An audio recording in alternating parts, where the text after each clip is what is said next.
வெயில் காலம் ஆரம்பிச்சுனாவே கண்டிப்பாக மிளகாத்தூள் அரைப்போம், தேங்காய் எண்ணெய் ஆட்டுவோம், கத்திரி வத்தை, இந்த கொத்தரை வத்தை அதெல்லாம் போடுவோம். அதுக்கப்புறம் வந்து சோத்து வத்தை, வெங்காய வடகம், இது மாதிரி வந்து நிறையா வேலை யூஸ் பண்ணிக்கிறதுக்காக நம்ம நிறையா வேலை செய்வோம். நான் வந்து மிளகாத்தூள் வந்து அரைக்கிறதுக்காக மிளகா காய வச்சுருக்கேன். 1 கிலோ மிளகாவுக்கு வந்து 1/2 கிலோ மல்லி, 50 கிராம் துவரம்பருப்பு, 50 கிராம் குத்துக்கடலை பருப்பு, 50 கிராம் அரிசி, 50 கிராம் உளுந்தம்பருப்பு, 50 கிராம் சோம்பு, 50 கிராம் ஜீரகம், மிளகு, வெந்தயம் வந்து 25 கிராம் தான் போடணும், ஏன்னா கசப்பு ஏறிடும். அதே மாதிரி உளுந்தம்பருப்பும் 25 கிராம் தான் போடணும். ரொம்ப அதிகமாக சேர்த்துக்கிட்டோம் அப்படின்னா வந்து நமக்கு வந்து பொங்க ஆரம்பிச்சிரும். அதனால் வெந்தயமும் உளுந்தம்பருப்பும் ஈக்குவல் குவான்டிட்டியில் எடுத்துக்கணும், அதிக அமௌண்ட்டில் எடுத்துக்காதீங்க.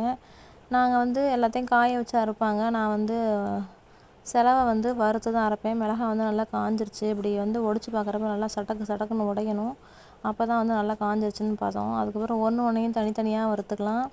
துவரம்பருப்பு, குத்துக்கடலை பருப்பு, கடுகு, ஜீரகம், மிளகு, சோம்பு எல்லாமே வந்து ஒன்றா வறுத்துக்கலாம். எண்ணெயெல்லாம் விட்டு வறுக்கக்கூடாது, வரட்டு சட்டியில் வரலாக போட்டு வறுக்கணும். அரிசி எல்லாமே என்னடா பருப்போடே சேர்த்து அரிசி போடுறேன்னு பார்க்காதீங்க, பருப்பு வந்து ஏற்கனவே ரோஸ்ட் ஆகிடுச்சு.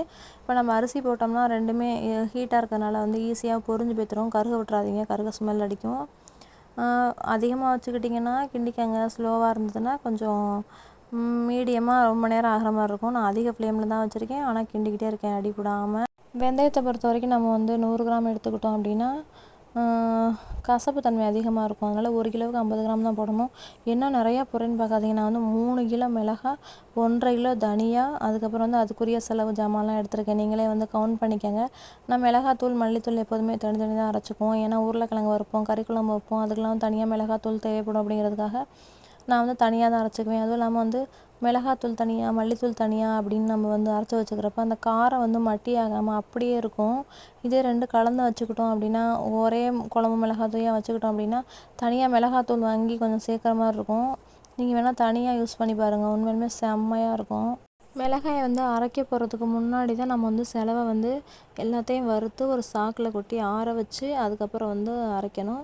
மிளகாயை பொறுத்த வரைக்கும் அதிக நாள் காய வைக்காதீங்க, அதோட வந்து காரம் வந்து வேப்பராகி போயிடும். ஒரு 2 நாள் 3 நாள் காய வச்சு சடக்குன்னு உடஞ்சோடனே வந்து மில்லில் கொடுத்து வந்து அரைச்சிக்கோங்க. நம்ம வந்து செலவெல்லாம் வறுத்து நம்ம அரைக்கிறதுனால வந்து சீக்கிரம் வண்டு விழுகாது. நம்ம அரைச்சிட்டு வந்ததுக்கப்புறம் என்ன பண்ணணும்னா தூளை வந்து நல்லா ஆற விட்டு 2-3 கவர் போட்டு சுற்றி வச்சுக்கிட்டோன்னா கிட்டத்தட்ட வந்து நான் 6 மாதத்துக்கு யூஸ் பண்ணுவேன். இப்போ நம்ம தனி மிளகாத்தூள் வந்து 1 ஸ்பூன் போடுறோம் அப்படின்னா மல்லித்தூள் வந்து 2 ஸ்பூன் போடணும். மல்லித்தூள் வந்து என்ன பார்த்துக்குன்னா ஒரு டென்சிட்டி நல்லா வந்து கொழன்னு இருக்கிறதுக்காக தான் வந்து போடுறோம். மல்லி அதிகமாக போட்டாலும் மழுமழுத்து போயிடும். இப்போ 1 ஸ்பூன் மிளகாய் பொடி போட்டோம் அப்படின்னா ஒரு 2 ஸ்பூன் வந்து மல்லி போடணும், பெரிய ஸ்பூனில் சின்ன ஸ்பூனில், அப்போ தான் வந்து குழம்பு நல்லாயிருக்கும். மிளகாயை வந்து சாக்குலையும் மல்லி இந்த செலவு சாமான் அதெல்லாம் வந்து பையிலையும் நான் கொடுத்துட்டேன். வாளியில் தான் அரைச்சிட்டு வர போகிறாங்க, என்னால் வந்து மிளகாத்தூள் அரைக்கிறது வந்து வீடியோ எடுக்க முடியல. ஃபைனலி அரைச்சிட்டு வந்துட்டாங்க. அதை வந்து நான் 2 நாள் கழித்து ஆற விட்டு தான் வாளியில் வந்து ஸ்டோர் பண்ணிக்கணும். சிலர் வந்து மிளகாயோட காம்பை கிள்ளியும் மிளகாத்தூள் அரைப்பாங்க, நாங்கள் வந்து மிளகாய் காம்பெல்லாம் கிள்ள மாட்டேன். என்னடா மிளகாத்தூள் மல்லித்தூள் எடுக்கிறப்ப மூஞ்சி இந்த கோணுதுன்னு பார்க்காதீங்க, நெடி ஏறுதே வெயில் நேரத்தில் அப்படிங்கிற மாதிரி. ஏன்னா பாப்பா வந்து வந்துட்டாப்லனா தும்மல் பண்ணுவான்னு அவளை விரட்டி விட்டுட்டு நான் வந்து மல்லித்தூள் டப்பாவில் வந்து தனியாகவும் மிளகாத்தூள் டப்பாவில் தனியாகவும் தனித்தனியாக அள்ளி வச்சுக்குவேன். இங்கே பாருங்கள், இப்போ தான் அரைச்சிட்டு வந்த தூள் நல்ல ஸ்மெல்லு சூப்பராக இருந்தது. நீங்கள் வந்து மிளகாத்தூளை அரைச்சிட்டு அப்படியே வெறும் வாளியில் ஸ்டோர் பண்ணாமல் இது மாதிரி கவர் வாங்கிக்கோங்க. ஒரு கவர் 5 ரூபா தான். அதில் வந்து ஆற விட்டு போட்டுட்டு அதுக்கப்புறம் நல்லா சுற்றி வச்சுருங்க. அப்போ தான் வண்டு அந்த மாய்ஸ்சர் ஈரப்பதமோ காற்றோ போகாமல் இருந்துச்சுன்னா அந்த தூள் வந்து கெட்டே போகாது. கிட்டத்தட்ட 6 மாதத்துக்கு வந்து நான் வச்சுக்குவேன்.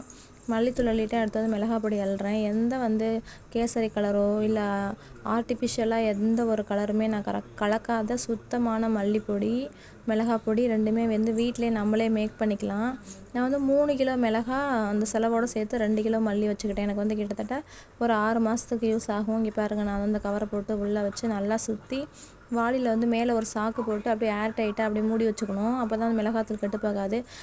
சாம்பாருக்கு வந்து மல்லித்தூள் அதிகமாகவும் பச்சை மிளகாய் போட்டு சாம்பார் வச்சுக்கலாம். கறி குழம்புக்கு மிளகாய் பொடி அதிகமாகவும் மல்லிப்பொடி வந்து கம்மியாகவும் போட்டுக்கலாம்.